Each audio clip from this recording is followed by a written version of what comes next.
ఓం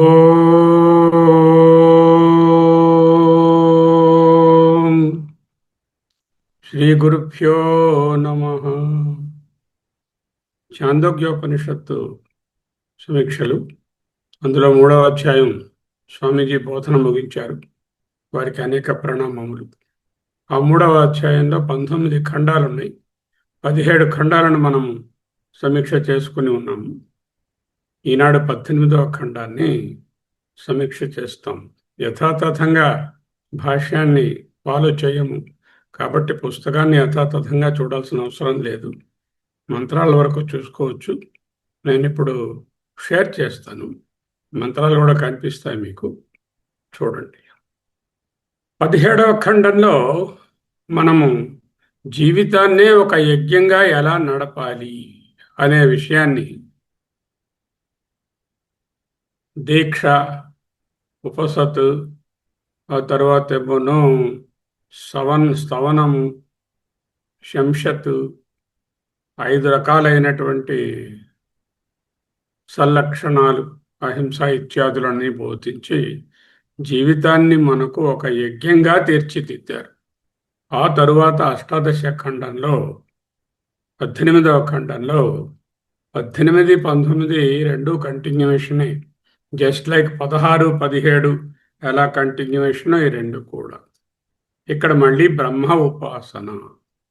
బ్రహ్మ అంటే ఏమిటి? ప్రతీక బ్రహ్మ. నిర్గుణ బ్రహ్మని ఉపాసించలేము కదా.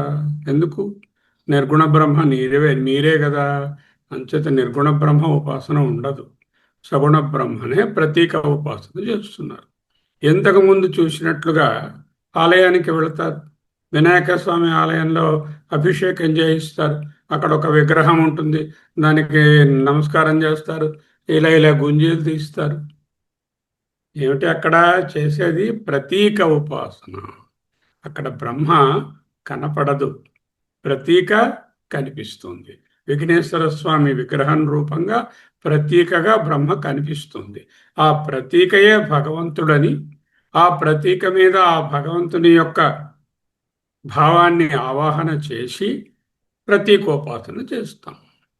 తరువాత ఆ ప్రతీకకి పూజ చేస్తాం. అర్ఘ్యం సమర్పయామి, ధూపం సమర్పయామి, దీపం సమర్పయామి, కొబ్బరికాయ సమర్పయామి, ఏదో చేస్తాం. అవన్నీ ఆలయాల్లో పూజ, అభిషేకం, అలంకారం అన్నీ రాతి విగ్రహానికి చేస్తాము.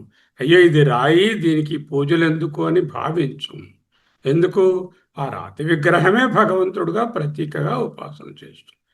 అలాగే ఇక్కడ కోయిలలో విగ్రహాన్ని కాకుండా మనలో ఉన్నటువంటి దైవీ శక్తులు ఎన్నో ఉన్నాయి కదా, వాటికి అధిదైవమైనటువంటి దైవములను బ్రహ్మకు ప్రతీకగా తీసుకుని వచ్చి ఉపాసన చేస్తున్నాము. ఆధ్యాత్మ బ్రహ్మ ప్రతీక ఉపాసన, అధిదైవ బ్రహ్మ ప్రతీక ఉపాసన. ఇది కర్మంగా ఉపాసన కాదు, ఎందుకంటే వేరే కర్మ ఏమీ లేదు ఈ ఉపాసన తప్ప. ఇది ప్రత్యేకమైనటువంటి ఇండిపెండెంట్ ఉపాసన. చేత ప్రతీక ఉపాసన, ఇండిపెండెంట్ ఉపాసన, ప్రత్యేకమైన ఉపాసన. 2 ఉపాసనలు ఉన్నాయి. ఒకటి ఆధ్యాత్మ బ్రహ్మము, ఇంకొకటి అధిదైవ బ్రహ్మము. 2 బ్రహ్మాలు ఉన్నాయా? ఉంటాయి. వ్యవహారంలో ఆధ్యాత్మము ఉన్నది, అధిదైవము ఉన్నది. రెండిటికీ ప్రతీక మారుతుంది, కానీ ఆహ్వానం చేసేటటువంటి, భావన చేసేటటువంటి బ్రహ్మము ఒక్కటే. ఈ నేపథ్యంలో 3వ అధ్యాయంలోని 18వ ఖండంలోని మొదటి మంత్రాన్ని చూస్తాం. మనో బ్రహ్మేత్యుపాసీత ఏతత్ ఆధ్యాత్మం అథ అధిదైవతం ఆకాశః. అది సంధి పరిచ్ఛేదం.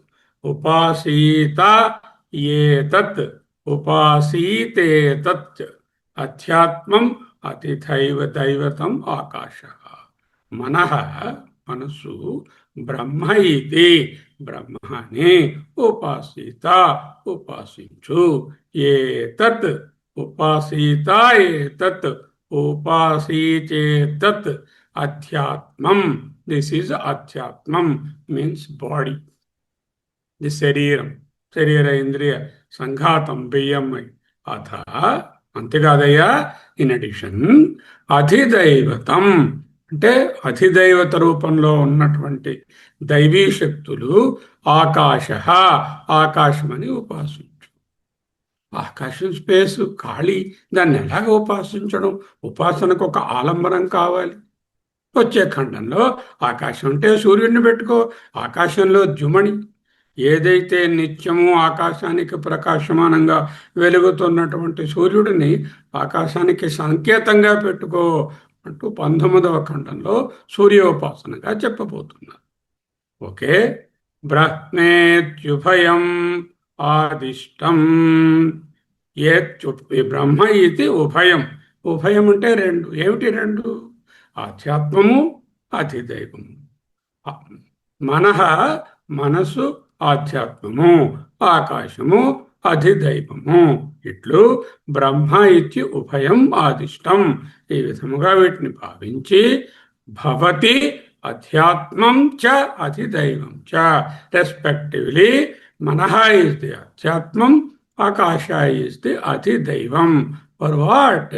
We are not doing మనోపాసన or ఆకాశోపాసన. We are doing బ్రహ్మోపాసన. ప్రతీక ఏమిటి? మనసు ప్రతీక. ఎలాగైతే కోవెలలో ఉన్న విఘ్నేశ్వర స్వామి భగవంతునికి ప్రతీకయో, ఇక్కడ ఆధ్యాత్మంలో ఉన్నటువంటి మనసు ప్రతీక. అలాగే అధిదైవతం దైవంలో ఉన్నటువంటి ఆకాశము లేక సూర్యుడు అధిదైవత ప్రతీక. ఈ ప్రతీకలను ఉపయోగించి మనం ఉపాసిస్తున్నాము. ఇది స్ట్రక్చర్. అర్థమైందా? మనో బ్రహ్మేత్యుపాసీత ఏతదాధ్యాత్మం అథ అధిదైవతం ఆకాశః బ్రహ్మేత్యుభయం ఆదిష్టం భవతి. రెండిటికి ఆదిష్టం. దేనికోసం చేస్తున్నాం ఉపాసన? ఏదైతే టార్గెట్ అది ఆదిష్టం. బ్రహ్మ ఉభయంకి ఆదిష్టం ఒక్కటే బ్రహ్మ, అది భవతి. బ్రహ్మయే ఆదిష్టం భవతి. ఆధ్యాత్మం చ అధిదైవం చ. ఏం కష్టం లేదు, చాలా సింపుల్ మంత్రం. మానవుని లోపల, సాధకుని లోపల ఆధ్యాత్మము అంటే మనస్సును బ్రహ్మముగా భావించి ఉపాసించు. అలాగే బాహ్యంలో ఉన్నటువంటి అధిదైవతము ఆకాశాన్ని బ్రహ్మంగా భావించి ఉపాసించు. ఈ విధంగా లోపల బయట ఉండే రెండు విధాలుగా బ్రహ్మోపాసన నిర్దేశించబడినది. ఈ మంత్రము రెండు ఉపాసనలను పరిచయం చేస్తుంది. ఏమిటి? మనో బ్రహ్మేత్యుపాసీత, ఇది ఆధ్యాత్మ ఉపాసన. మనస్సు మీద బ్రహ్మను ఆవాహనం చేయడం. దానివల్ల ఏంటవుతుంది? మనస్సు కల్మషం, ఎన్నో అలజడులతో ఉన్నది, రాగద్వేషాలతో ఉన్నది, అహమమకారాలతో ఉన్నది, నేనే భావం గట్టిగా ఉంది. దాని మీద బ్రహ్మను తీసుకొచ్చి కూర్చోబెడితే ఏమవుతుంది? ఎంతో పవిత్రత ఏర్పడిపోతుంది. మనస్సును గౌరవించడం నేర్చుకుంటాం. రాగద్వేషాలతో నిండి ఉన్నా కూడా ఆవాహన చేయడం వలన నికృష్ట వస్తువు కాస్త ఉత్కృష్ట బ్రహ్మ అవుతుంది. పసుపు వినాయకుడిని పెట్టి దీనిని వినాయకుడు అనడం వలన ఈ పసుపు ముద్ద నికృష్టమైనది వినాయక స్వామిగా ఉత్కృష్టమవుతుంది. అలాగే మనసు మీద బ్రహ్మని ఆవాహనం చేయడం వలన మనసు ఉత్కృష్టమవుతుంది. రాయి జడం, అది నన్ను దీవించలేదు, విఘ్నేశ్వరుడికి ఎందుకు నేను నమస్కరించడం, రాయి కదా అని తెలిసి కూడా ఎందుకు మొక్కుతాము? ఆ రాయిలో భగవంతుణ్ణి ఆవాహన చేశాము కాబట్టి. అంటే మనసులో ఎప్పుడైతే ఆ ఈశ్వరుని ఉపాసన, ఇక్కడ బ్రహ్మ అంటే నిర్గుణ బ్రహ్మ కాదని చెప్పుకున్నాం కదా, అప్పుడు ఎవరై ఉంటారు? ఈశ్వరుడే ఉంటారు. ఈశ్వరుడు అంటే సగుణ బ్రహ్మ ప్రతీక. ఆయనను ఆవాహన చేశాం. ఆకాశో బ్రహ్మేతి ఉపాసీత, ఇది అధిదైవ ఉపాసన. ఆకాశం అన్నా 19వ ఖండంలో ఆకాశంలో ఉన్నటువంటి సూర్యుడిని బ్రహ్మంగా ఉపాసన చేయండి అంటూ చెప్తుంది. ఏం కన్ఫ్యూషన్? ఏమీ లేదు, వెరీ సింపుల్. నౌ రెండవ మంత్రం ఆధ్యాత్మ అధిదైవ ఉపాసనలను గురించి వివరణ వస్తుంది. ఏదైనా ఉపాసన ఉన్నప్పుడు దాంట్లో కొన్ని గుణాలను పెడతాం. గుణములతో కూడే ఉంటుంది, ద్వైతంతోనే ఉంటుంది. ఆ గుణాలను చూపించి బ్రహ్మను చతుష్పాత్ బ్రహ్మ అన్నాను అన్నారు. అంటే 4 భాగాలు, పాదాలు, పార్ట్స్గా బ్రహ్మను చెప్పారు. నిర్గుణ బ్రహ్మకి పార్ట్స్ ఉంటాయా? అబ్బే, నిష్కలం బ్రహ్మ. సగుణ బ్రహ్మకు ఉంటాయా? ఓ, కోటాను కోట్ల పార్ట్స్. మనం అందరం సగుణ బ్రహ్మలో పార్ట్లే. అందులో 4 పార్ట్లుగా విభజించుకో. ఇదే ఈ ఉపనిషత్తులోనే గాయత్రి బ్రహ్మ చూసినప్పుడు మళ్ళీ ఈ చతుష్పాత్ బ్రహ్మ వచ్చింది. మాండవిక్యోపనిషత్తులోనే కూడా చతుష్పాత్గానే బ్రహ్మను వర్ణించారు. 3 పాదాలు సగుణంగాను, ఒకటి నిర్గుణంగాను, తురీయంగాను తెలుసుకున్నాం. ఒకటి నిర్గుణము, 3 సగుణము, జాగ్రత్త స్వప్న సుషుప్తులు. వీటంతటికీ అనుసూచ్యంగా ఆధారంగా ఉన్నటువంటి చైతన్యాన్ని నిర్గుణ బ్రహ్మగా తెలుసుకున్నాం. అదే ప్రపంచోపశమం శాంతం శివం అద్వైతం చతుర్థం మన్యంతే అని చదువుకున్నాం. ఇక్కడ కూడా చతుష్పాద్ బ్రహ్మ, 4 పాదాలు. 4 పాదాలు లెక్క చెప్పినప్పుడు ఇది మొదటి పాదం అండి, ఇది రెండో పాదం అండి, ఇది 3వ పాదం అండి, ఇది 4వ పాదం అండి చూడకూడదు. 4 పాదాలలో ఏదైనా ఒక పాదం అది. చేత తదే తత్, ఏది తత్ అంటే ఆ చతుష్పాత్ బ్రహ్మ. ఆ చతుష్బ్రహ్మ ఏ తత్ ఇక్కడ ఉపాసనలో ఉంది. అది ఎలాగా? మనస్సు మీద, ఆకాశం మీద ఉపాసిస్తున్నాం. అంటే మనస్సునేమో చతుష్పాత్ బ్రహ్మగా చెప్తున్నాం. మనసులో కొన్ని, మనసు అంటే ఇండివిజువల్, ఈ ఇండివిజువల్లో కొన్ని ఉన్నాయి. ఏమిటేమిటున్నాయి? వాక్పాద, ప్రాణ, పాదశ్చక్షు. వాక్ పాద, ఒక పాదము వాక్కు, ప్రాణ పాద, ఇంకొక పాదం ప్రాణము, చక్షు పాద, అది ఇంకొక పాదము, శ్రోత్రం పాద. 4 అయిపోయి మన దగ్గర 19 ఉన్నాయి. ఈ 19కి 19 పాదాలు చెప్పరా, కానీ 4 చెప్పుకో. ఈ 4 వాటన్నిటికీ లెక్క. ఇంకొక చోట ఉపనిషత్తులో ప్రచురింపు 16 పాదాలు, 16 కళల పురుషుడు అన్నారు. ఏ 16 కలిపితే మళ్ళీ నిర్గుణ చైతన్యమే. ఇక్కడ తత్ ఏ తత్, తదే తత్ చ చతుష్పాత్ బ్రహ్మ. చ మరియు ఇంకా ఏంటంటే తత్ ఏ తత్, ఇగో ఈ ఉపాసిస్తున్నటువంటి బ్రహ్మ చతుష్పాత్, 4 పాదములు కలిగినటువంటి బ్రహ్మ. ఏమిటా 4 పాదాలు? వాక్పాద, పాదం 1 వాక్పాద, ప్రాణ పాద, ఇంకొక పాదము చక్షు పాద, ఇంకొక పాదము శ్రోత్రం పాద, వినికిడి 4వ పాదం. ఇది ఆధ్యాత్మం. అథ అధిదైవతం, ఆ తరువాత అధిదైవతం. అదేమిటండి? అగ్ని పాద, వాయు పాద, ఆదిత్య పాదో, దిశ పాద ఇత్యుభయం ఏవ ఆదిష్టం భవతి అధ్యాత్మం చైవ అధిదైవం. ఈ లైన్ లాస్ట్ దానిలాగే ఉంది. ఉభయం ఏవ అది ఆదిష్టం భవతి. ఇవే ప్రతీకకు ఆధారం. ఏమిటి? ఇవే భవతి ఆధ్యాత్మం చ అధిదైవం చ రెస్పెక్టివ్లీ. ఇప్పుడు మళ్ళీ చెప్పుకుందాం. ఏమిటి అంటున్నాయి? ఆధ్యాత్మము, ఆధ్యాత్మం అనగా మనస్సు, మనస్సునందు భావించాలి. బ్రహ్మలో 4 భాగాలు. ఏమిటా భాగాలు? ఇదిగో నా దగ్గర ఉన్నటువంటి వాక్కు, ఇది బ్రహ్మలో భాగము.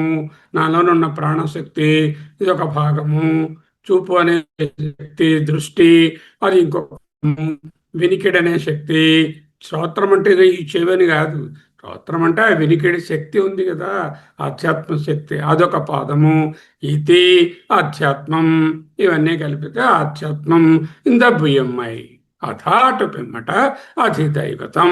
అధిదైవాలు ఎవరు? వాళ్ళు రెస్పెక్టివ్లీ వాక్కి ఈక్వలెంట్ అధిష్టాన దేవత అగ్ని, ప్రాణానికి ఈక్వలెంట్ అధిష్టాన దేవత వాయు, అగ్ని పాద, వాయు పాద, చక్షు, కంటికి అధిష్టాన దేవత సూర్యుడు, ఆదిత్య పాద, శ్రోత్రము, దిశ పాద.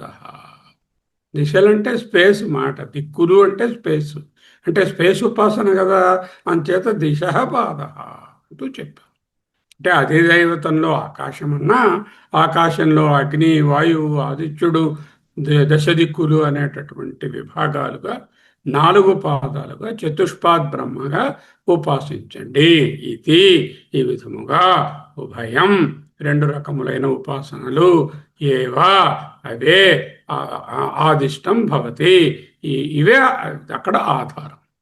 ఇందక్కడ బ్రహ్మాధిష్టం అన్నారు, ఆ బ్రహ్మకి ఇక్కడ బదులుగా వీటిని ఆధిష్టం భవతి. ఏమిటి? ఆధ్యాత్మం చ అధిదైవం చ, రెస్పెక్టివ్లీ ఆధ్యాత్మం అధిదైవం. బ్రహ్మమునకు 4 పాదాలు. అదేమిటండి బ్రహ్మం గారికేమో మీరేం పాదాలు ఉండవు నిష్కలం అన్నారు. సరే నాయన, అక్కడికి వచ్చినప్పుడు అలాగే చెప్తాము, ఇక్కడ ఇలాగే చెప్తాము. ఇది ఇంకా చిన్న క్లాసుల్లో ఉన్నావు.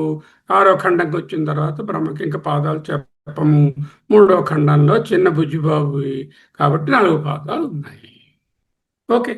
శరీరపరంగా ఆధ్యాత్మంగా వాక్కు అంటే మాట, అంటే వాక్ శక్తి, ప్రాణము ప్రాణశక్తి, చక్షు దృష్టి శక్తి, శ్రోత్రము వినికిడి అనే శక్తి. ఈ 4 బ్రహ్మము యొక్క 4 పాదాలు. ప్రకృతి పరంగా అధిదైవతంగా అగ్ని ఒక పాదము, వాయువు ఇంకొక పాదము, ఆదిత్యుడు ఇంకొక పాదము, దిక్కులు. ఈ 4 బ్రహ్మ యొక్క చతుష్పాద్ బ్రహ్మ యొక్క 4 పాదాలు. మాండూక్యంలో బ్రహ్మ యొక్క 4 పాదాలు ఏమిటి? 2 కార్యాలు, ఒకటి కారణము, ఒకటి కార్యకారణాతీతం. జాగ్రత్త స్వప్నాలు కార్యాలు, సుషుప్తి అనేది కారణావస్థ. ఈ 3టికి అతీతంగా ఉంటూ ఇన్నింతుగా ఉన్నటువంటిది తుర్యమును అక్కడ చెప్పుకున్నాం. ఒక్కొక్క చోట ఒక్కొక్క విధంగా ఉంటుంది. అయితే అక్కడ ఉపాసన కాదు, జ్ఞానంతోనే అవి అని తెలుసుకున్నాము. ఆధ్యాత్మ ఉపాసన వాక్ ప్రాణం శ్రోత్రం చక్షు. అధిదైవ ఉపాసన అగ్ని వాయు దిశలు, సారీ ఆదిత్యుడు దిశ. శ్రోత్రం చక్షు అని రాసింది కదా మీదని, అందువలన దిశ ఆదిత్యుడు. అక్కడ ఇచ్చిన క్రమము వాక్కో ప్రాణం చక్షువు స్తోత్రం, అగ్ని వాయు ఆదిత్య దిశలు అని రాసుకోవాలి. యాక్చువల్గా ఈ శ్రోత్రం ఇక్కడ ఎందుకు పని లేక అటు ఉండాలి. ఏదో ఒక ఆర్డర్లో ఉపనిషత్తు చెప్పినప్పుడు ఆ ఆర్డర్ని మార్చే ఒక అవసరం మనకేమున్నది? So will keep like that. Okay. ఆధ్యాత్మ ఉపాసన వ్యష్టిపరంగా కాబట్టి వ్యష్టిలోని 4 ముఖ్య అంగాలను తీసుకున్నారు. అధిదైవ ఉపాసన సమష్టి పరంగా కాబట్టి సమష్టిలోని 4 ముఖ్య దేవతలను తీసుకుంది. ఈ 4 ముఖ్య దేవతలను కలిపితే ఎవరు వస్తారు? ఈ దేవతలంతటికీ ప్రత్యేక అయినటువంటి హిరణ్యగర్భ బ్రహ్మ వస్తాడు.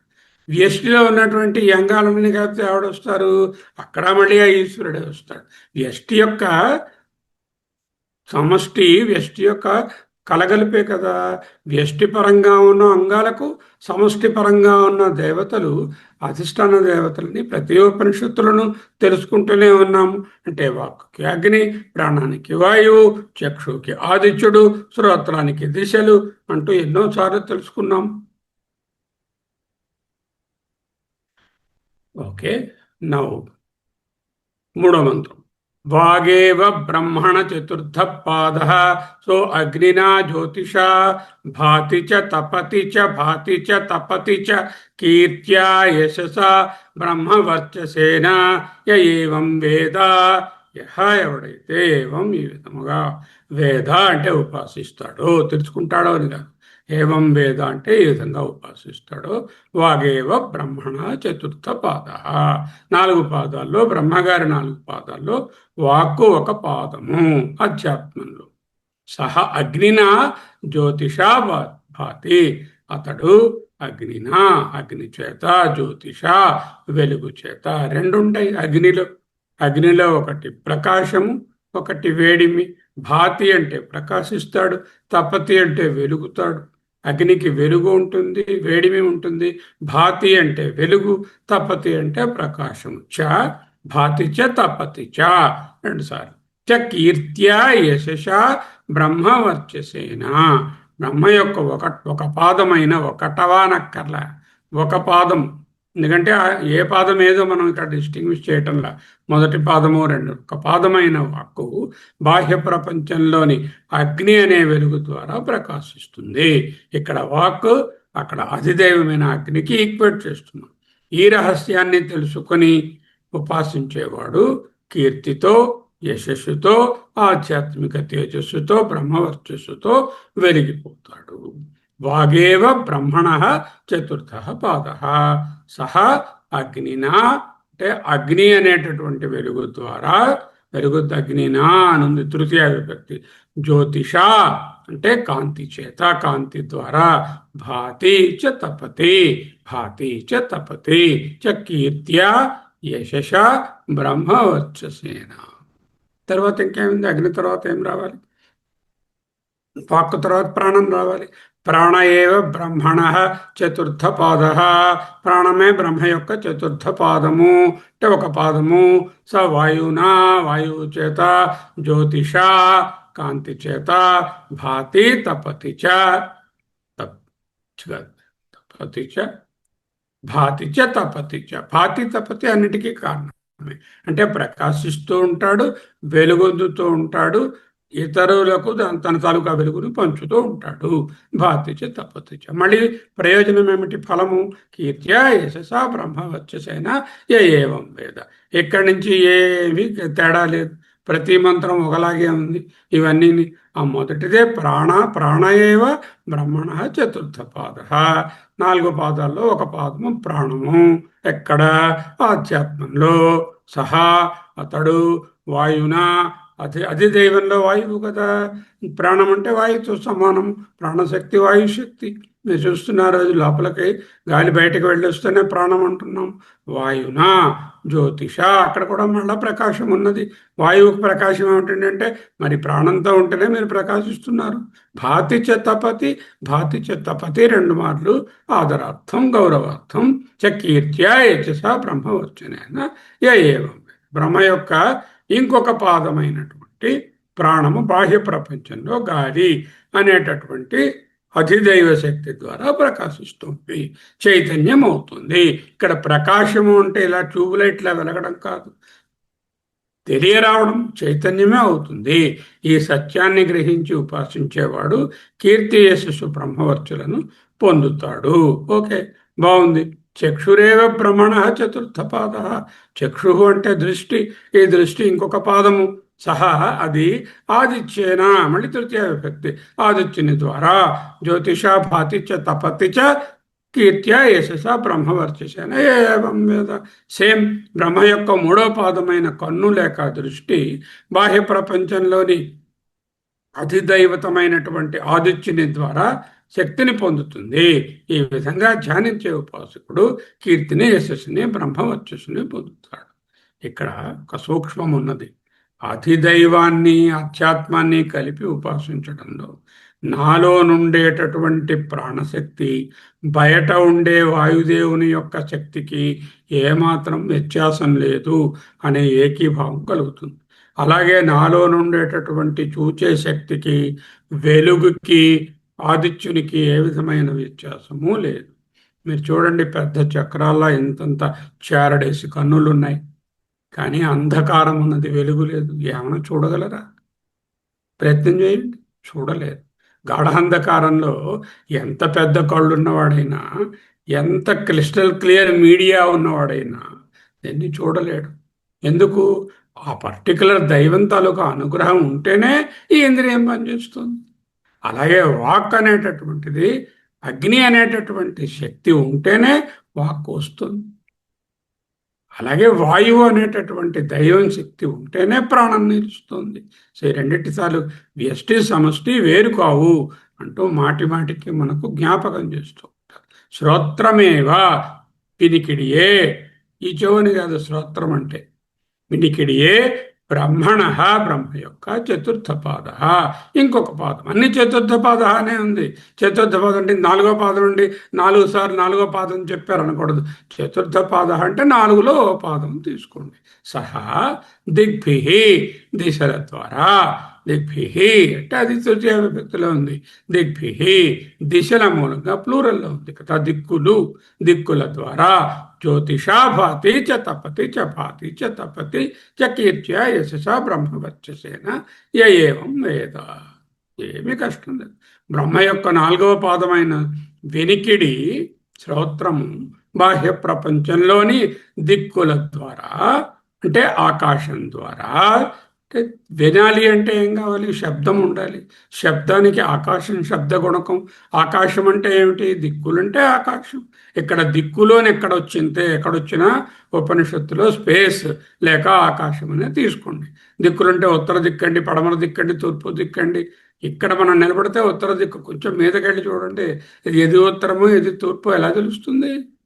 మనం ఎవరో అడిగారు స్వామీజీని, అదేమిటంటే సూర్యుడు ఇట్టించట్టు అట్టించట్టు అడదిడ్డంగా తిరుగుతున్నట్టు రాశారు. విత్ రెఫరెన్స్ టు భూమి you may feel like that, but once you transcend the భూమి there is no east or west. It is only a question of relativity only there. గొప్ప యశస్సును బ్రహ్మవర్చస్సును పొందుతారు. 2 సార్లు అనడం ఖండం ముగింపు సూచిస్తుంది. అయిపోయింది. 3 నుంచి 6 మంత్రాలు ఇదే భావాన్ని విపులంగా చెప్తున్నాయి. ఉపాసన ఫలితం కూడా చెప్పేస్తున్నాయి. 3లో 3, 4, 5, 6. 3లో ఏం చెప్పారు? 3లో మొట్టమొదటగా గుండా వాక్కు చెప్పారు, దానికి అగ్ని అన్నారు. తర్వాత ఏం చెప్పారు? ప్రాణం చెప్పారు, దానికి వాయుదేవత అన్నారు. ఆ తర్వాత ఏం చెప్పారు? చూపు చెప్పారు. దృష్టికి ఏంటన్నారు? ఆదిత్యుడు అన్నారు. ఆ తర్వాత వినికిడి అన్నారు. వినికిడికి ఏం చెప్పారు? స్పేస్ అన్నారు. ఈ విధముగా 3 నుంచి 6 మంత్రాలు విపులంగా చెప్పేసి ఉపాసన ఫలితం అన్నీ పాతిచ తపతిచ కీర్తి యశస్సు బ్రహ్మవర్చస్సు అంటూ ఫలాలు చెప్పారు. ఒకే బ్రహ్మను 2 స్థాయిలలో, వ్యష్టి స్థాయిలోను సమష్టి పరంగాను 4 పాతాలుగా చూపేశారు. సమష్టి దేవతల యొక్క బ్లెస్సింగ్ వలననే వ్యష్టి పనిచేస్తుంది. ఈ విషయం ఎవరైతే గ్రహిస్తారో బయట ఉన్నటువంటి సకల దైవీ శక్తులను తన యందు దర్శిస్తూ తాను ఆ దైవముల కంటే వేరు కాదు అని గట్టిగా తెలుసుకుంటాడు. భాతిచ తపతిచ, అగ్ని వల్ల వాక్కు ప్రకాశిస్తుంది. ప్రకాశించడం అంటే పని చేస్తుంది. వాయువు వల్ల ప్రాణము, ఆదిత్యుని వలన చక్షువు, స్పేస్ వల్ల శ్రోత్రము పనిచేస్తున్నాయి, ప్రకాశిస్తున్నాయి. తైత్రీయ ఉపనిషత్తులో పాంక్త బ్రహ్మ ఉపాసన అంటూ చూశాం. ఆ పాంక్త బ్రహ్మ ఉపాసనలో 5, 5, 5 అనే పంక్తిగా చూడడం వలన పాంక్త బ్రహ్మ ఉపాసన అని చూశాము. ఒక్కసారి మళ్ళీ వెళ్ళి ఆ నోట్స్ ఉంటే లేకపోతే ఆ వీడియోలోకి వెళ్ళి పాంక్తోపాసనని చూడండి. అంటే వ్యష్టి సమష్టి వలన ఎలా పనిచేస్తుంది అక్కడ కూడా చూపించారు. ఫలితం ఏమిటి? కీర్త్యా, కీర్తి చేత, యశస్సు చేత, బ్రహ్మవర్చసేన, బ్రహ్మవర్చస్సు చేత, తృతీయ విభక్తులు బాగా పేరు పొందుతాడు. కీర్తి యశస్సు 2 ఒకటే అర్థం. ఎందుకంటే కీర్తి అంటున్నారు, యశస్సు అంటున్నారు. యశస్సే కీర్తి కదా. కీర్తి చిన్న వ్యత్యాసం. కీర్తి అంటే మనం లేనప్పుడు మనల్ని ఇంకొకరు గుర్తించి గొప్పవాడు అని చెప్పడం. ఫర్ ఎగ్జాంపుల్ మహాత్మా గాంధీ గారు, ఆయన మహాత్ముడు అంటూ ఇక్కడ కీర్తిస్తున్నాం. అది కీర్తి. ఆయన ఎదురుగా లేరు, ఇప్పుడు ఈ కాలంలో కూడా లేరు. ఆయన లేరా? ఉన్నారు, శరీరంగా లేరు, ఆత్మగా అక్కడే ఉన్నారు. యశస్సు అంటే మన ఎదురుగా స్తుతించడం, అంటే ఎదురుగా ఉండగా పొగడతా. మీరు చేస్తూ ఉంటారే, గురుగారు సూపర్గా చెప్పారు, మీరు చాలా బాగా అర్థమైంది, మీకంటే గొప్పవాళ్ళు లేరు, ఎంత బాగా ఎవరు చెప్పలేరు అంటూ చెప్తూ ఉంటారే, దాని ద్వారా వచ్చేదాన్ని యశస్సు అంటారు. కానీ మనం ఎదురుకుండా లేనప్పుడు వచ్చినటువంటి ప్రశంస ఏది ఉందో అదే గొప్ప విషయం. బ్రహ్మవర్చస్సు అంటే వెనక లైట్ వేసినట్టు ఇలా ఆరాతో వెలిగిపోతాడని కాదు. అంటే ఒక ప్రత్యేకమైనటువంటి ఆంతరంగిక తేజస్సు, ఇంటెలిజెన్స్ ఎప్పుడైతే ప్రకాశం అవుతుందో ఆ వ్యక్తి మాట్లాడినప్పుడు, కదిలినప్పుడు, ఇంకొకరితో సంభాషించినప్పుడు ఆ తేజస్సు తెలియకనే తెలుస్తుంది. అటువంటి దాన్నే బ్రహ్మవర్చస్సు. ఎన్ని మేకప్పులు వేసుకున్నా బ్రహ్మవర్చస్సు రాదు. బ్రహ్మవర్చస్సు అనేది లోపల నుంచి వచ్చే ఒక తేజస్సు అని తెలుసుకోవాలి. ఇక్కడితో అయిపోయింది. అయితే కొంచెం జాగ్రత్తగా విశ్లేషించవలసి ఉన్నది. మనోబ్రహ్మ ఉపాసన, చతుష్పాద బ్రహ్మ సిద్ధాంతము, వైదిక మనస్తత్వ విశ్లేషణ. వైదిక వాంగ్మయంలో ఇక్కడతో మంత్రాలు ఇంకా మాట్లాడము, దాంట్లోనున్నటువంటి విద్యను నేర్చుకుంటున్నాం. ఇప్పుడు వైదిక వాంగ్మయంలో చాందోగ్యోపనిషత్తులో 18వ ఖండం మానవ చైతన్యాన్ని విశ్వశక్తితో అనుసంధానం చేసే ఒక అద్భుతమైన మనస్తత్వ శాస్త్రము. ఇక్కడ ప్రతిపాదించబడినటువంటి మనోబ్రహ్మేత్యుపాతీత, మనస్సును బ్రహ్మముగా ఉపాసించు, ఆకాశో బ్రహ్మ, ఆకాశమును బ్రహ్మముగా ఉపాసించు అనే ఇంజంక్షన్స్, సూత్రాలు కేవలమైన ఒక తాత్విక చింతనలు కావు. ఉపాసన అంటే ఒక మూల కూర్చుని ధ్యానించడం కాదు. ధాతుపరంగా దీని అర్థము ఉప ఆసన అంటే సమీపంలో కూర్చోవడం. ఉపాసన అంటే సమీపంలో కూర్చోవడం, అంటే దానితో తాదాత్మ్యం చెందడం, లయం కావడం. ఉపవాసము అంటే భగవంతునికి లేక భగవద్భావనకు దగ్గరగా ఉండడం. అన్నం మానేసి అన్నాన్ని భిన్నం చేసి ఆ భిన్నాన్ని గట్టిగా ఎక్కువగా తినేయడం ఉపాసన కాదు, ఉపోషం కాదు. ఉపవాసము అనగా దగ్గరగా ఉపవాసన అంటే ఏం చేస్తే, అయ్యో నేను అన్నం తినకూడదు, అన్నాన్ని భిన్నం చేసి గట్టిగా శుచిపోయండి, దాంట్లో పులుసు, పప్పు, కూర, ఆవకాయ, కందిపొడి అన్నీ కలుపుకుని ఆ శుచిలో తింటా అంటాం. అది మన తాలూకా మూర్ఖత్వం, అంతకంటే ఇంకేం లేదు. భగవంతునికి దగ్గరగా ఉండడమే ఉపవాసం. భగవంతునికి 24 గంటలు భగవంతుడిని ధ్యానించడమే ఉపాసన. ఒక మూల ఒక చోట కూర్చుని ఏదో ఒక మాటను అయ్యో మనోబ్రహ్మ మనోబ్రహ్మ ఆకాశం బ్రహ్మ అనడం కాదు. ఇది వ్యక్తిగత చిత్తాన్ని విశ్వ చైతన్యంతో, వ్యక్తిగత చిత్తం అంటే ఏమిటి? వ్యక్తిగత చైతన్యాన్ని, చిత్తం అనగా చైతన్యము, విశ్వ చైతన్యంతో పునఃసమీకృతం చేసే ఒక విప్లవాత్మకమైన రీట్యూనింగ్ అంటారు. సాధకుడు తన అంతర్గత ప్రపంచాన్ని, ఆధ్యాత్మతను అంటే మైండ్లో ఉన్న మైండ్ను, దానిలోని అవయవాలను, బాహ్యమైన అనంతాన్ని, అధిదైవతాన్ని, స్పేస్ని ఏకకాలంగా బ్రహ్మంగా దర్శిస్తున్నాడు. అది చతుష్పాద బ్రహ్మే, ఇది చతుష్పాద్ బ్రహ్మే. అంటే ఏమైంది? పరిమితమైనటువంటి నేనును దాటి సమష్టి చైతన్యంలో ఉన్న దేవతలతో అనుసంధానమవుతున్నారు. ఆ దేవతల ద్వారా ఆ దేవతలకు మూల తత్వమైనటువంటి ఈశ్వరుని యందు అనుసంధానమవుతున్నారు. ఈ ద్వంద్వ దృష్టి సాధకుడికి తన దైనందిన జీవితంలో అశాంతి నుండి విముక్తి చేసి అనంతమైన విశ్వశక్తికి నేను ప్రతినిధి అని నిలబెడుతుంది. బ్రహ్మము ఈ 4 క్రియాత్మక రూపాలలో వ్యక్తమవుతుంది. ముఖ్యంగా ఎలాగా? మనిషికి ఉన్నటువంటి ప్రత్యేకమైన శక్తి ఏమిటి? వాక్కు. సకల ప్రాణులతో పాటు మనిషికి కూడా ప్రాణశక్తి చాలా గట్టిగానే ఇచ్చాడు. అంతేకాకుండా మనిషికి చూపు చాలా నిశితంగా ఉంది. అంచేత ఈ చూపుతో చాలా మంచి డిస్క్రిమినేషన్, అంటే చూడవలసిన దానిని ఎలా చూడాలి అనేటటువంటి ఒక సూక్ష్మత కలుగుతుంది. అలాగే మనిషి శబ్దాలను మాత్రమే వినడు, శబ్దంలోనున్నటువంటి పదముల యొక్క అర్థాన్ని కూడా గ్రహించి వాటి తాలూకా తత్వానికి చేరుకోగలడు. అంచేత ఈ 4 అవయవాలను ఉపలక్షణంగా మిగతా వాటికి తీసుకున్నాం. చతుష్పాద బ్రహ్మ స్వరూపం, అంతర్గత మరియు బాహ్య సమన్వయం. వైదిక సాహిత్యంలో పాదం అంటే ఫుట్ అనే పదానికి ఎన్నోసార్లు చెప్పుకున్నాం. అమ్మవారి పాదాలు అన్నప్పుడల్లా పాదం అంటే ఏమిటి అంటూ మనం సంకేతార్థాన్ని తీసుకున్నాం. ఒక వస్తువు నిలబడడానికి ఆధారం ఏది? పాదం. అనంతమైన బ్రహ్మము మనకు గోచరించే తీరును, అంటే మనను నిలబెట్టేవి ఈ పాదాలే కదా. ఇక్కడ గమనించదగ్గ ముఖ్యమైన విషయము, పాదం అనేది పూర్ణత్వంలో ఒక వంతు. అంటే మనం చూస్తున్న ఈ బాహ్య, ఈ అంతర్గత శక్తులు ఆ పరబ్రహ్మం యొక్క ఒకానొక వ్యక్తము మాత్రమే. మిగిలిన 3 వంతులు అవ్యక్తంగా, అన్మానిఫెస్ట్గా ఉన్నాయి అనేటటువంటి పురుష సూక్తం సిద్ధాంతాన్ని మనకు గుర్తు చేస్తుంది. 3:18:2 ప్రకారం చతుష్పాద బ్రహ్మ యొక్క స్వరూపాన్ని ఈ పట్టికలో చూడవచ్చు. ఆధ్యాత్మ పాదాలు వాక్కు, ప్రాణము, చక్షు, శ్రోత్రం. అధిదైవత పాదాలు విశ్వానికి మూలకాలు, అగ్ని, వాయువు, ఆదిత్యుడు, దిక్కులు. మనస్తత్వ విశ్లేషణ. ఈ సమన్వయము వ్యక్తి యొక్క ఆత్మగౌరవాన్ని, అంటే నేను సో అండ్ సో అనే ఇమేజ్ ఉంది కదా, ప్రతి వాళ్ళు ఇమేజ్ బిల్డింగ్ కోసం ట్రై చేస్తూ ఉంటారు. నేను ఎంత వాడిని అందరూ అనుకోవాలని ప్రయత్నం చేస్తూ ఉంటారు.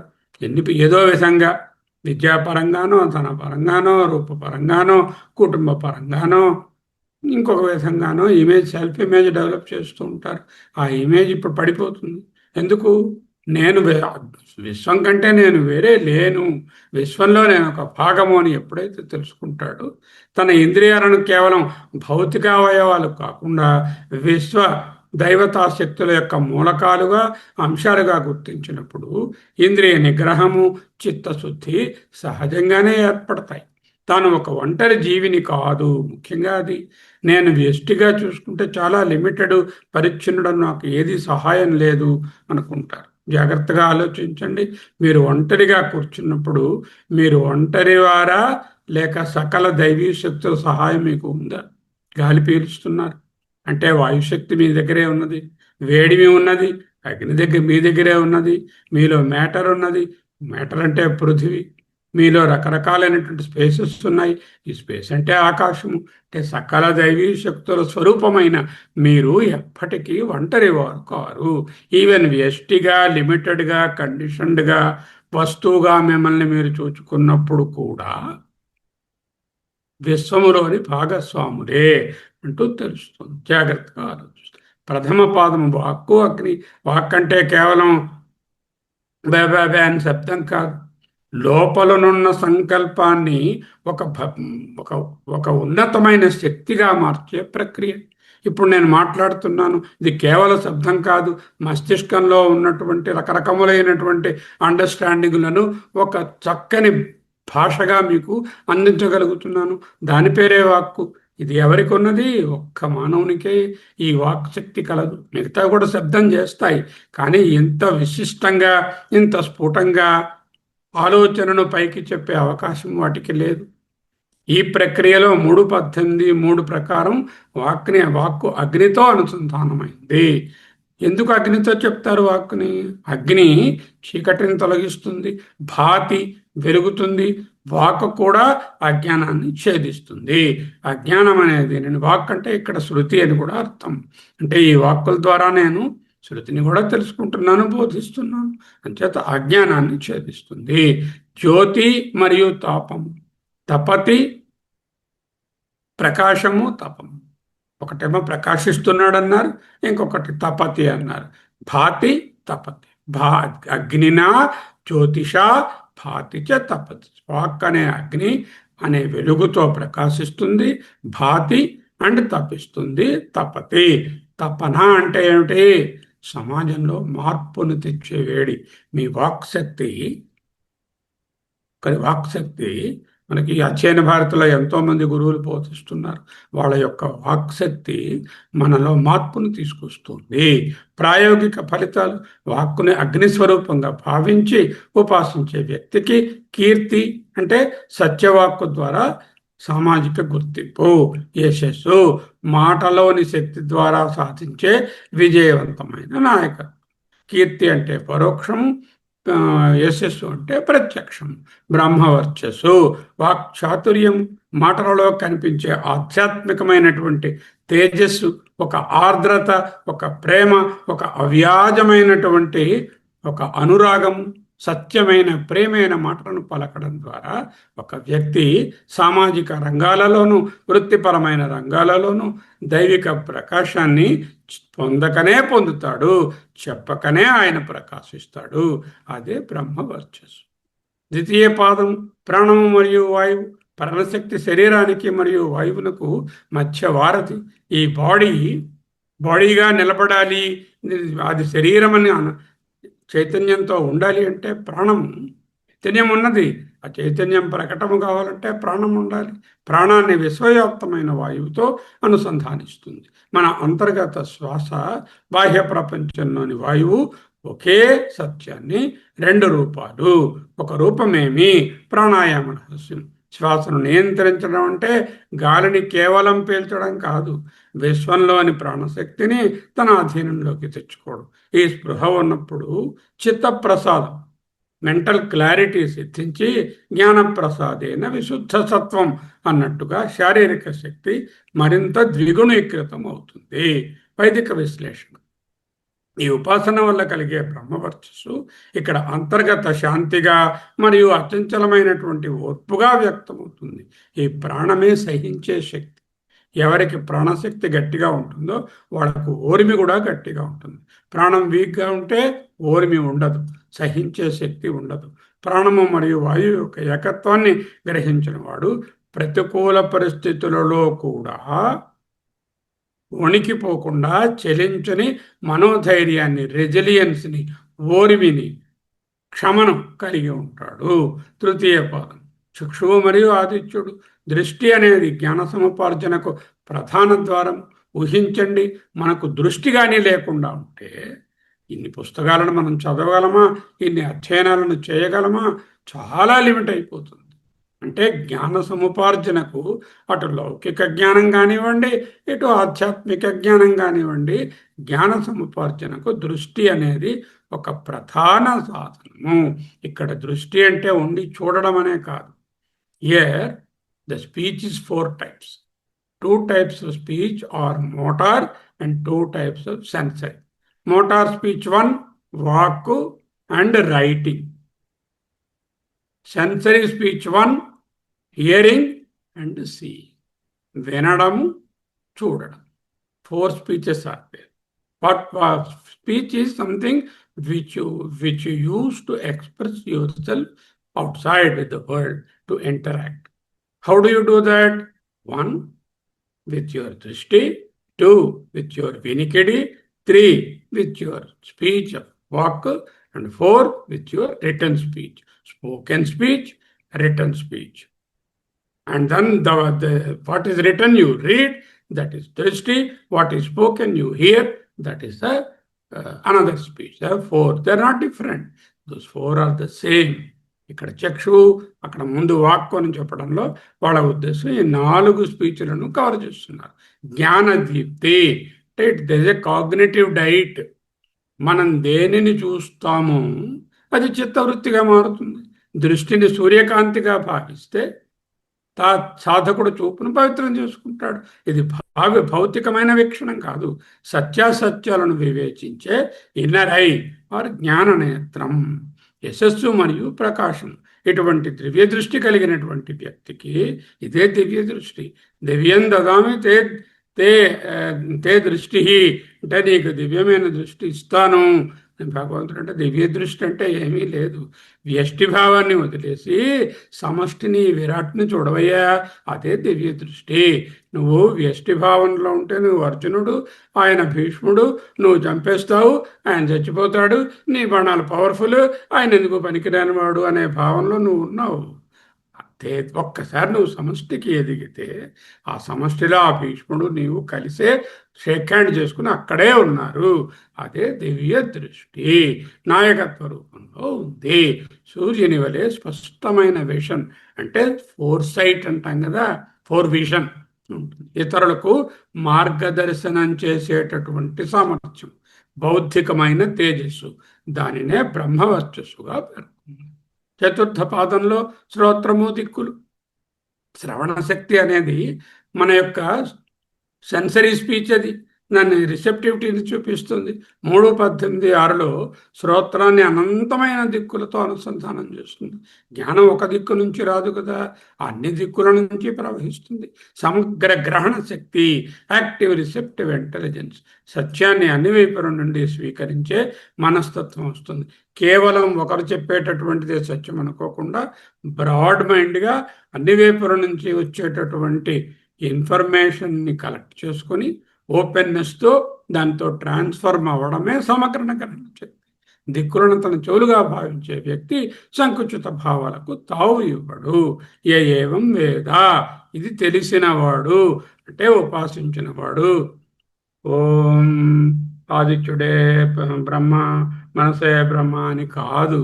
ఈ మర్మం తెలిసిన వ్యక్తి ఈ క్రింది లక్షణాలను అంటే ఎప్పుడు అదే భావంలో వ్యష్టియే సమష్టి, సమష్టియే వ్యష్టి, సమష్టి దేవతా శక్తులు లేనిదే నేను నిర్వీర్యుడను, ఏ పవరు లేదు అని గ్రహించడమే తాత్పర్యం.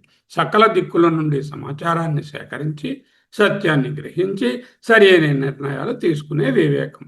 విజ్ఞతతో కూడినటువంటి నిశ్శబ్దాన్ని, అర్థవంతమైన శ్రవణాన్ని పాటించే ఆధ్యాత్మిక హుందాతనం, సర్వవ్యాప్తమైన కీర్తి మరియు జ్ఞాన సముపార్జన ద్వారా కలిగే బ్రహ్మ వర్చస్సు. ముగింపు. ఛాందోగ్యోపనిషత్తులోని ఈ ఖండం కేవలం ఉపాసన పద్ధతి మాత్రమే కాదు, ఇది ఒక సమగ్రమైన వైదిక మనస్తత్వ నమూనా, ఏ మోడల్ ఆఫ్ మెంటల్ రీట్యూనింగ్. మనస్సు, వాక్కు, ప్రాణము, దృష్టి మరియు శ్రవణములను విశ్వమూలకాలైనటువంటి ఆకాశం, అగ్ని, వాయువు, సూర్యుడు మరియు దిక్కులతో అనుసంధానించడం ద్వారా ఒక వ్యక్తి తన పరిమిత ఉనికిని దాటి అనంతత్వంలోకి ప్రయాణం చేస్తుంది. ఉపాసన యొక్క అంతిమ సాఫల్యం భాతి తపతి అనే 2 పదాలలో ఉంది. కేవలం తనలో తాను ప్రకాశించడం భాతి, సూర్యుని వలె తన చుట్టూ ఉన్న వాతావరణాన్ని వెలిగించడం తపతి.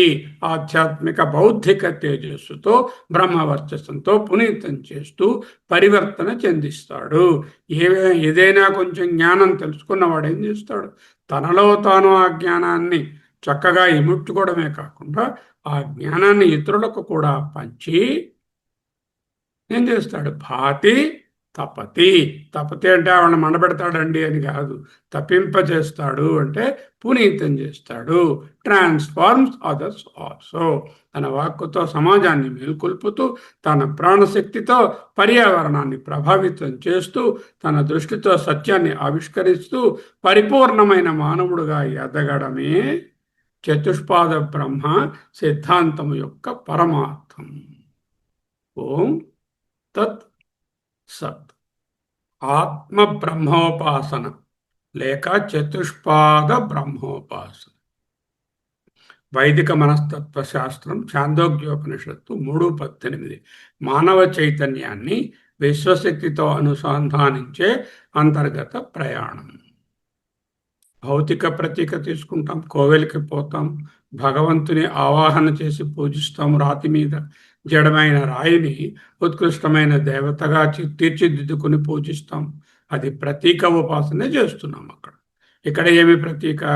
అంతర్గత ప్రతీక. మనస్సును బ్రహ్మంపై ఆవాహన చేయడం, మనస్సుపై బ్రహ్మాన్ని ఆవాహన చేయడం, మనస్సులో బ్రహ్మభావాన్ని పొందడం. ద్వేషాలతో కూడిన మనస్సు పవిత్రీకృతం అవుతుంది. అలాగే బాగుందండి. విశ్వ ప్రతీక ఏంటి? అనంతమైన ఆకాశాన్ని బ్రహ్మంగా ఉపాసించడం.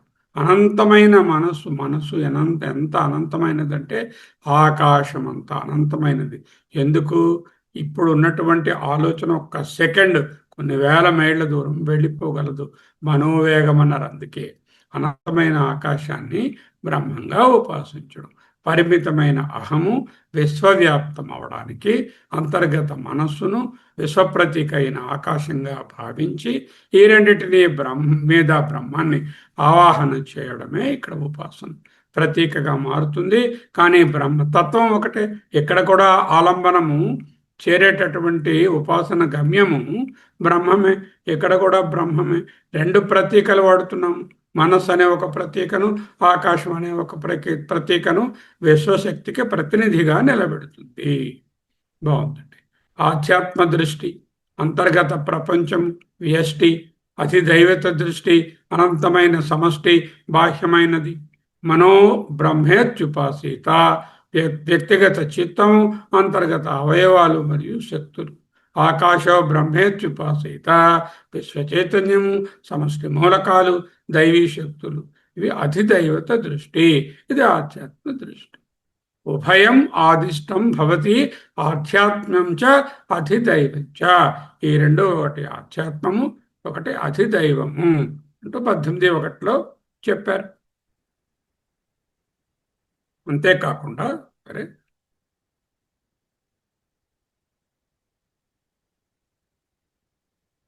సో సాధకుడు 2 స్థాయిలలో ఏకకాలంలో బ్రహ్మాన్ని దర్శించినప్పుడు, అంటే వ్యష్టి స్థాయిలోను సమష్టి స్థాయిలోను బ్రహ్మాన్ని ఈ ప్రతీక ద్వారా బ్రహ్మని ఆవాహన చేసినప్పుడు సైకలాజికల్ రీట్యూనింగ్ అవుతుంది.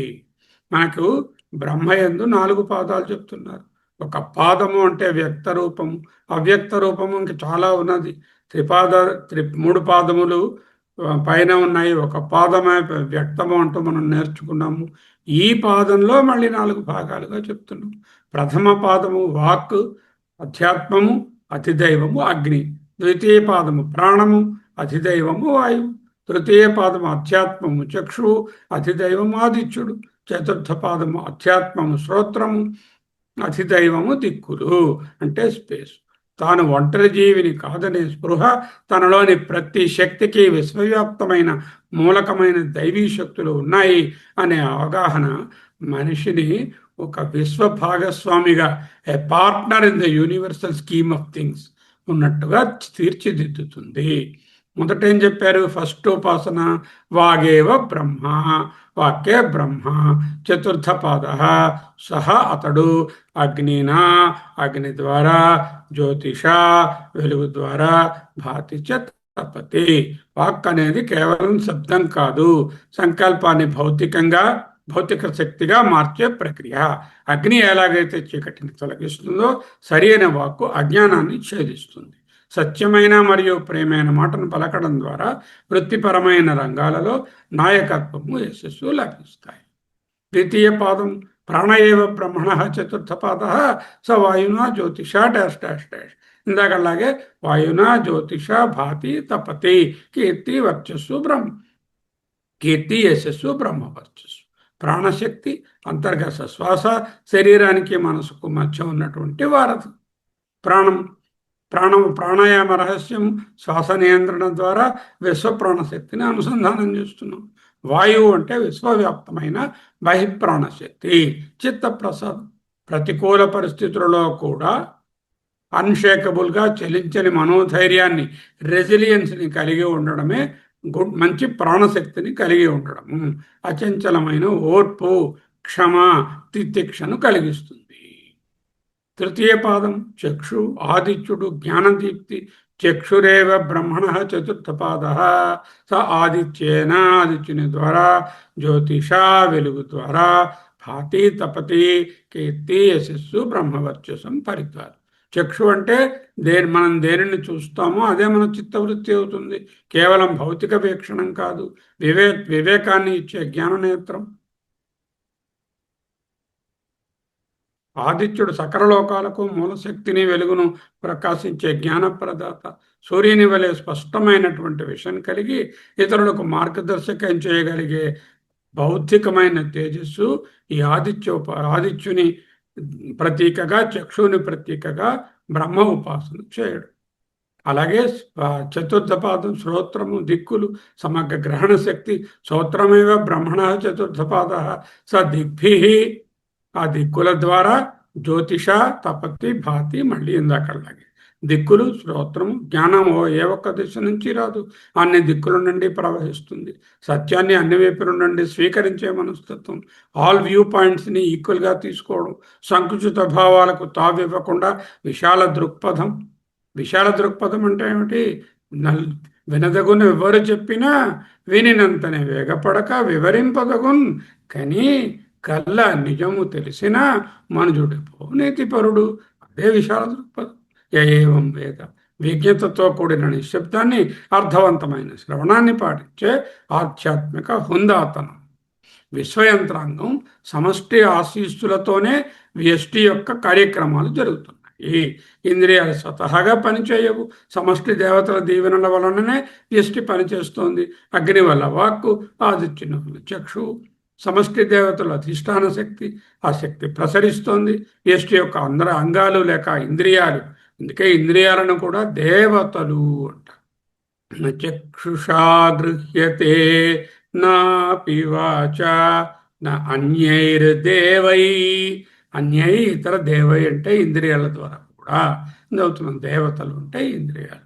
ఈ అవగాహన ద్వారా పరిమిత అహం కరిగిపోయి మనిషి తనను తాను విశ్వశక్తికి ఒక ఇన్స్ట్రుమెంటుగా గుర్తించుకుంటాడు. I'm an instrument in the cosmic will. అంటే కాస్మిక్ విల్ అనేటటువంటి హోమం జరుగుతూ ఉంటే నేను కూడా ఒక సమితిని, నేను సైతం ప్రపంచాగ్నికి సమిధనవుతాను అని మహానుభావుడు రాసినటువంటి వాక్యంలాగా. ఓకే, భాతి తపతి అంతర్గతంగా ప్రకాశించడం, అజ్ఞాన చీకట్లను పారద్రోలి జ్ఞాన కాంతితో వ్యక్తిగత చిత్తాన్ని పునీతం చేసుకోవడం. తపతి బాహ్యంగా పరివర్తన చెందడం, సూర్యుని వలె చుట్టూ ఉన్న వాతావరణాన్ని వేడెక్కించి సమాజంలోని ట్రాన్స్ఫర్మేషన్ తీసుకురావడం. నిజమైన ఆధ్యాత్మికత కేవలం తనలోని తాను ప్రకాశించడం కాదు, తనలోనున్నటువంటి శక్తితో, తేజస్సుతో సమాజాన్ని ప్రభావితం చేయడం. ముందేమిటి? యశస్సు అంటే మన ఎదురుగా పొందే సామాజిక గుర్తింపు, ప్రత్యక్షంగా ఉన్నటువంటి సామాజిక గుర్తింపు. కీర్తి పరోక్షంగా మనం లేనప్పుడు కూడా ప్రపంచం చేసే మనకు గుర్తింపు, కీర్తన. దీని భౌతిక ఉనికికి అతీతంగా నిలిచిపోయే శాశ్వతమైన పేరు గాంధీ మహాత్ముని కీర్తి. అయితే కీర్తి యశస్సు కోసం పాటుపడనక్కరలేదు, పాటుపడకూడదు కూడా. ఎందుకు? ఇప్పుడు చెప్పినట్టు ఉపాసన చేస్తే ఇవి ఫలితాలుగా వాటికి అవే వచ్చేస్తాయి. వేరే ప్రత్యేకమైనటువంటి ప్రయత్నం అక్కరలేదు. ఆ విధంగా కీర్తి కాంక్ష, యశస్సు కాంక్ష పెట్టుకుంటే మళ్ళీ అది ఒక విధమైన కామ్యకర్మ అయి కూర్చుని అది పుణ్యపాపాల్లో బంధిస్తుంది. చిత్తశుద్ధి కలగదు. ఎలాగూ మోక్షం కలగదు, చిత్తశుద్ధి కలగదు. బ్రహ్మవర్చస్సు ఏమిటి? దివ్యమైన తేజస్సు, మేధస్సు, వాక్చాతుర్యము, ప్రశాంతత అన్నీ కలిపి అద్భుతమైన ఆధ్యాత్మిక ఆకర్షణ ఒకటి ఏర్పడుతుంది. ఆధునిక సమస్య ఏమిటి? ఒంటరితనం, అశాంతి, ఇంద్రియాలను భౌతిక అవయవాలుగా వాడుకోవడం, చూడడం, పరిమితమైన అహంకారం, దాని వలన భయం. వైదిక పరిష్కారము విశ్వభాగస్వామివి. ఇంద్రియాలు విశ్వమూలకాల అంశాలు. అగ్ని వాయువాదులను దర్శించు. అచంచలమైన ఆత్మవిశ్వాసము, అంతర్గత శాంతి పాదుకొని ఉంటాయి. 4 చెప్పారు. వాక్కుతో సమాజాన్ని మేల్కొల్పుతూ, ప్రాణశక్తితో పర్యావరణాన్ని ప్రభావితం చేస్తూ, ఓర్మితో నిశ్చలంగా సమస్యలను దాటుకుంటూ, అన్ని దిశల నుండి జ్ఞానాలను స్వీకరిస్తూ, దృష్టిని సత్యం వైపు మరలిస్తూ, మనోబ్రహ్మ, ఆకాశ బ్రహ్మ ఉపాసనల ద్వారా పరిపూర్ణ వ్యక్తిత్వ వికాసం. ఎన్నో క్యాంపులు పెడతారు. వ్యక్తిత్వ వికాస శిబిరం అంటే వేరేముండదు, ఇటువంటిదే. దానిని పెద్ద క్యాంపుగా పెడతారు. చతుష్పాద్ బ్రహ్మ సమన్వయము. పరిమిత ఉనికిని దాటి విశ్వ చైతన్యంతో లయమై పూర్ణమైనటువంటి మానవ జీవితం గడుపుతూ ఎదగడమే 18వ ఖండము యొక్క పరమార్థం. ఓం తత్సత్. అహం కరిగిపోయిన చోట అనంతం ఆవిష్కృతం అవుతుంది. వ్యష్టిగా నేను ఏమీ కాను, సమష్టిగా నేను చాలా శక్తివంతుడను అని తెలుసుకోవడమే అష్టాదశ ఖండం యొక్క సత్య సమన్వయం.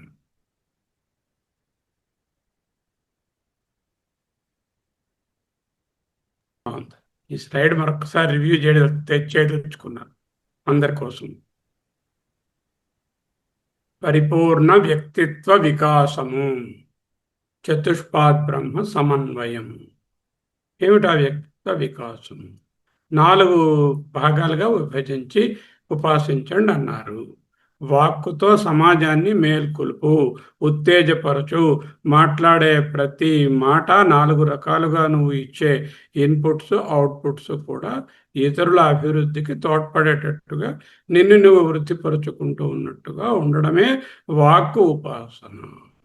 ఈ ప్రాణశక్తితో, ఓరిమితో, క్షమతో పర్యావరణాన్ని ప్రభావితం చేస్తూ ప్రతికూల పరిస్థితులు వస్తాయి, రాకుండా ఉండవు. అప్పుడు కూడా ధైర్యంగా నిలబడి నీకు నువ్వు ఆసరాన్నిచ్చుకోవడమే కాకుండా సమాజానికి ఆసరాన్ని ఇవ్వడమే ప్రాణాన్ని ఉపాసించడం.